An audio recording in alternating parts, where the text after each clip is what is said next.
rapidísimo. ARPANET, Sí. desde el primer día que se pensó en estas redes de paquetes, de interoperabilidad, los conceptos que volvieron a Internet, como en ARPANET, el concepto era: no podemos volver segura la red porque nos cuesta mucho el tiempo de proceso, capacidad de proceso que no tenemos. El estar mandando los paquetes, asegurándonos además que pues solo vayan a donde deben ir. Nos volvemos a regresar a una conmutación de circuitos, ¿no? Entonces, el concepto desde entonces es que la seguridad está en otra capa. Sí se han incrementado los mecanismos de seguridad, por ejemplo, el acceso al DNS, hoy se hace a través de DNSSEC de una manera infalsificable, IPsec se hace también de una manera infalsificable. Perdón, camarógrafo, es que me está dando el sol como para que confiese que yo maté a Manolete. Entonces, la seguridad se ve más bien como se pensaba, ahora se ha definido mucho más claramente, como lo que llamamos seguridad a profundidad, seguridad en múltiples capas de defensa. Entonces, la idea es que tú nunca te debes confiar de que la red es segura y no proteger tu información. ¿Me explico? La manera en la que se hace el análisis correspondiente es decir, bueno, a ver cuáles son mis activos, ¿no? Información, entre todo, además de los activos, digamos, de operación de la red, equipo, el software de la base de datos, etc. Y cómo protejo cada uno de ellos de ataques que hay que tener bien identificados. Porque también cuando hablamos de seguridad, hablamos de algo que quita la liquidez, hablamos de muy buenas. Debemos dejar de hablar de seguridad. Debemos olvidarnos de usar el concepto de seguridad en nuestro lenguaje. Seguridad no hay más que sí o no. No sé si están de acuerdo, ¿no? O sea, si tú dices que ¿qué tan seguro es tu casa? Regular. ¿Qué tan seguro es tu coche? No menos. Nadie dice inviolable. Además, ¿ante qué riesgo? Entonces, lo que tenemos que hacer en seguridad es, o sea, para pensar en esto, hay que dejar de pensar en seguridad y pensar en un marco que se llama administración del riesgo. Entonces, la administración del riesgo empieza por identificar cuáles son los riesgos, cuáles son las vulnerabilidades de tu sistema, lo que hace que sea susceptible a un riesgo, ¿no? ¿Por qué una casa se podría inundar? ¿Por qué una casa podría empezar un incendio? ¿Por qué un incendio podría consumir? ¿No? ¿Por qué un coche podría ser robado entero? ¿Qué hace que un coche sea más fácil de robar entero? ¿Qué otro que hace que un coche sea más fácil de abrir? ¿Qué otro que hace que en un coche igualmente de fácil de abrir que el de junto no te roben el radio, por ejemplo, que el radio no esté en el coche? Entonces, identificar los riesgos, cuantificarlos, coordenadas perpendiculares, probabilidad de impacto, ¿no? Que la luna caiga sobre la Tierra tiene un impacto inigualablemente destructivo para la humanidad, pero es extremadamente improbable, ¿no? Que te saquen la cartera en un transporte colectivo atascado en algunas ciudades con una probabilidad muy alta, que haces, minimizas el impacto. Entonces tampoco hay seguridad en que alguna institución poderosa se apodere de Internet. No hay seguridad de que eso no lo intente. Ajá. Pero hay un montón de mecanismos que lo hacen muy difícil. Primero, ¿en qué capa? Ajá. ¿No? Primero, ¿en qué capa? ¿No? La operación de Internet está brutalmente descentralizada, es esencialmente imposible que incluso en el territorio de un país, el gobierno de ese país se apodere de Internet. Lo más que ha podido, digamos, el gobierno de Egipto, en el momento más alto de la crisis, cuando cayó Mubarak, fue suspender la operación de Internet por menos de un día dentro del país, a través de redes del propio país. La gente encontró inmediatamente la manera de conectarse por radio a Libia, ¿no? A los países vecinos, quien no tenía un teléfono satelital, quien no... Varias compañías crearon un servicio que se llamaba, ¿no? No sé si Voice to Tweet o Speak to Tweet, que era un teléfono al cual hablabas y dictabas los tweets, y un software de dictado los sacaba como por Twitter, ¿no? Entonces es algo ver. Eso es, digamos, el kill switch, ¿no? En China, que tienen el Great Chinese Firewall, Irán, que está empezando a construir su gran firewall. Yo he estado en China usando Facebook y Twitter libremente a través de una VPN comprada de $5 al mes. Los chinos se ingenian de muchas más maneras, ¿no? Si te vas al único punto de centralización que mencioné, que es el DNS, ¿sí? El sistema de nombres de dominio. El sistema de nombres de dominio oficialmente es un archivito, ¿no? Y el acceso a ese archivo y las modificaciones a ese archivo, que podrías permitir, por ejemplo, que en vez de .com pongas otra cosa, ¿no? En realidad ese archivo está clonado primero en 13 operadores distintos, de los cuales solo 10 están en Estados Unidos.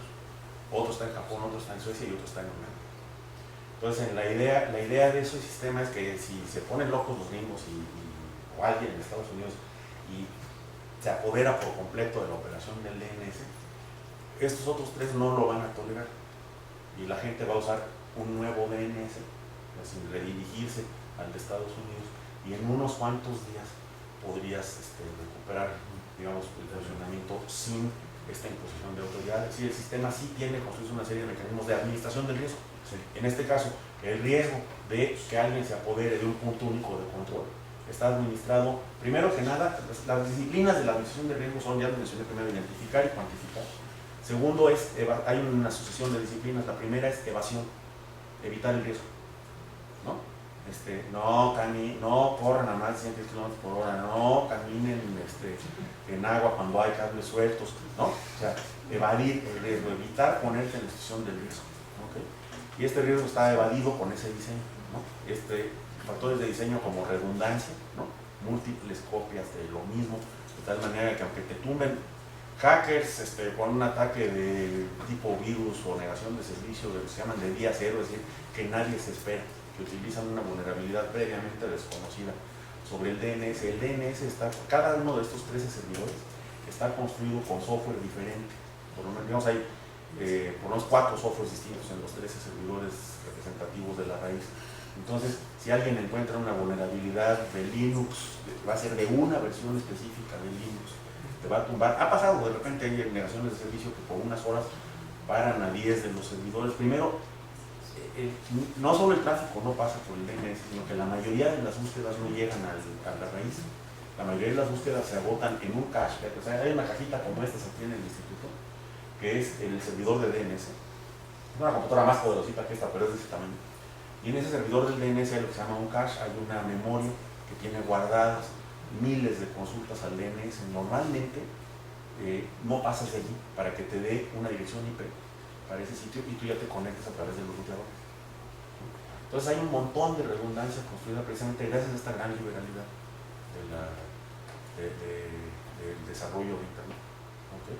Y luego, desde luego, existen mecanismos para detectar que si pasó algo malo, mitigar que pasó algo malo, recuperarte del desastre y además para mantener la continuidad. O sea, por lo pronto levantas otro DNS construido con otro software y aunque tarde un día en actualizarse, algunas operaciones se dificultan, pero no te avisas, no se te muere Internet. Es una de las enormes virtudes del diseño.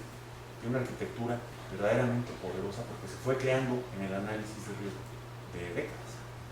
¿Okay? No quiero decir que no pueda pasar un desastre, una absoluta catástrofe, como no puedes decir que no se puede quemar una casa o como no puedes decir que no se puede robar un coche, ¿no?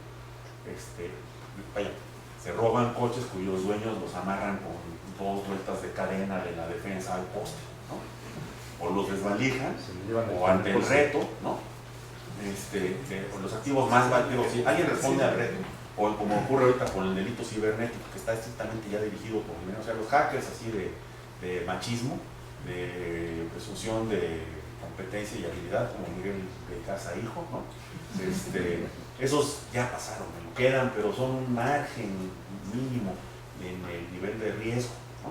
El riesgo está en los que van por la gana, y ahí hay todo un ecosistema, ¿no? De esos es de los que hay que cuidarse. O sea, hay gente que vende las vulnerabilidades, hay gente que vende los ataques a las vulnerabilidades, hay gente que vende las direcciones de correo, las tarjetas de crédito, todo lo que se obtiene utilizando las vulnerabilidades, y hay finalmente quien lo usa. Eso vivía Julian Assange de Wikileaks. Julian Assange es muy interesante. Julian Assange, como problema de seguridad informática, es muy distinto. Wikileaks es muy distinto como problema de seguridad informática. Su problema es defender sus activos. El problema de Julian Assange y de Wikileaks es asegurarse de que no sea posible entrar a sus computadoras y extraer información que él mantiene confidencial, como por ejemplo la atribución del origen de los documentos. Assange es muy escrupuloso. Wikileaks ha sido históricamente muy escrupuloso. Wikileaks no anda hackeando computadoras, ni Assange. O sea, ellos no andan poniendo a prueba todos los mecanismos de seguridad de la información, encriptado, etcétera, hasta extraer la información. La información es extraída por gente que tiene acceso a ella. No sé el porcentaje, pero es impresionantemente alto el porcentaje de información que hay en Wikileaks que fue provisto por alguien que tenía autorización, ¿no? El caso que se va a volver histórico cuando se resuelva el juicio va a ser un precedente histórico. Un tipo que se llama Bradley Manning, que extrajo la información que llegó a Wikileaks a partir de sus accesos privilegiados con empleados, si no me equivoco, de una embajada de Estados Unidos en algún país. ¿Sí?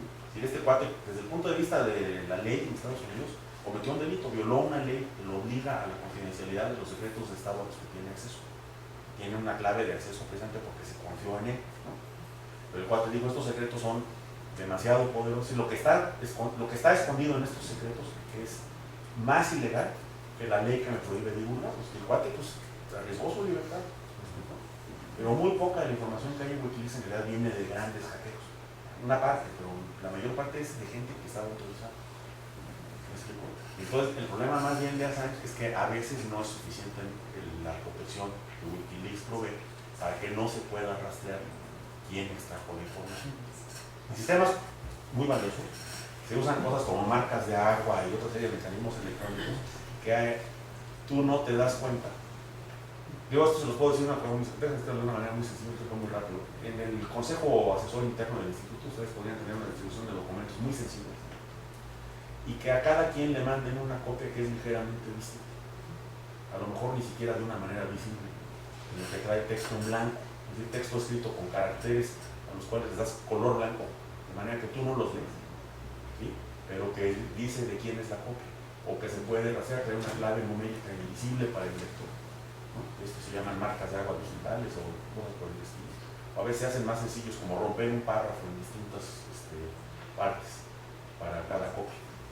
Y ustedes creen que les llegó la misma copia a todos, en realidad a cada quien le llegó una copia identificada. Pues cuando alguien llega y le reclama a la rectoría o a la Defensoría de los Derechos Universitarios, mire lo que están tramando en ese instituto, se puede hacer perfectamente quién sacó la copia. Entonces hay mecanismos de ese tipo, ¿no? Assange ha sido históricamente Wikileaks, pues antes de los pleitos de Assange, ¿no? Su problema de seguridad informática era evitar que esa información, que esos secretos se pudieran conocer. Okay. Bueno, pues muchísimas gracias, Alex.